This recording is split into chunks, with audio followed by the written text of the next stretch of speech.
বন্ধুরা, টুথপেস্ট আমাদের দৈনন্দিন জীবনে খুবই গুরুত্বপূর্ণ পরিচর্যার একটি উপাদান। দাঁত পরিষ্কার করা, মুখের দুর্গন্ধ দূর করা, ক্যাভিটি প্রতিরোধ করে, এগুলো তো আমরা সকলেই জেনে আসছি।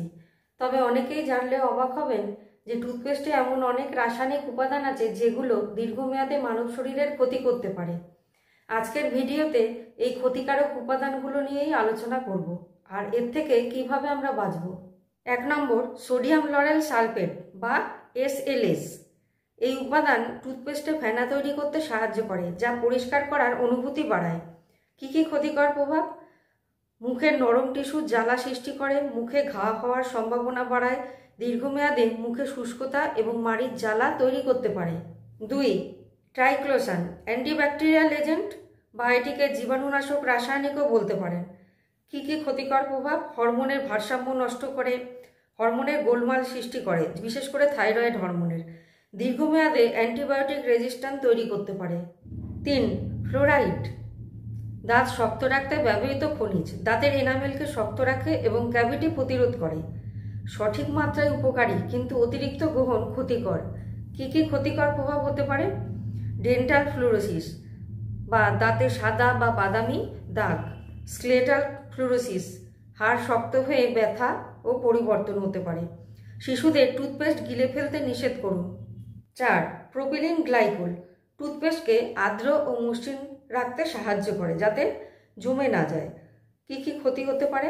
সংবেদনশীল ব্যক্তিদের ক্ষেত্রে অ্যালার্জি হতে পারে। অতিরিক্ত শরীরে গেলে লিভার ও কিডনি ক্ষতিগ্রস্ত হতে পারে।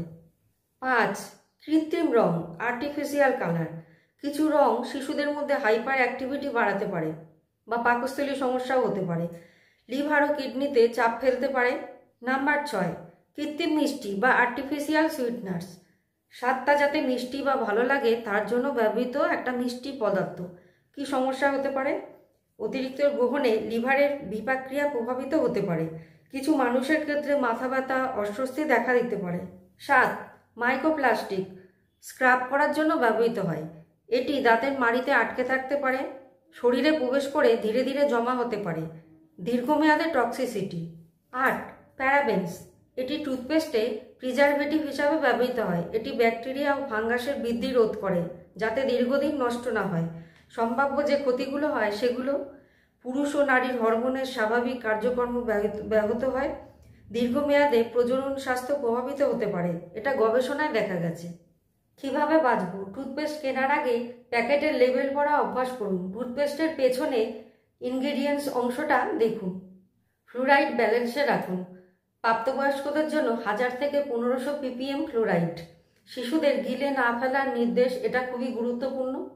শিশুদের টুথপেস্টে 500 থেকে 1000 ppm ফ্লোরাইডের বেশি হলেই সাবধান হন। হার্বাল ও প্রাকৃতিক বিকল্প বাছাই করুন এবং এগুলো SLS ফ্রি কিনা সেটা অবশ্যই দেখুন। ব্রাশিং পদ্ধতি ঠিক রাখুন। SLS ফ্রি টুথপেস্ট ব্যবহার করুন। এগুলো নন ফোমিং, তবে দাঁত পরিষ্কারে কোনো সমস্যা নেই।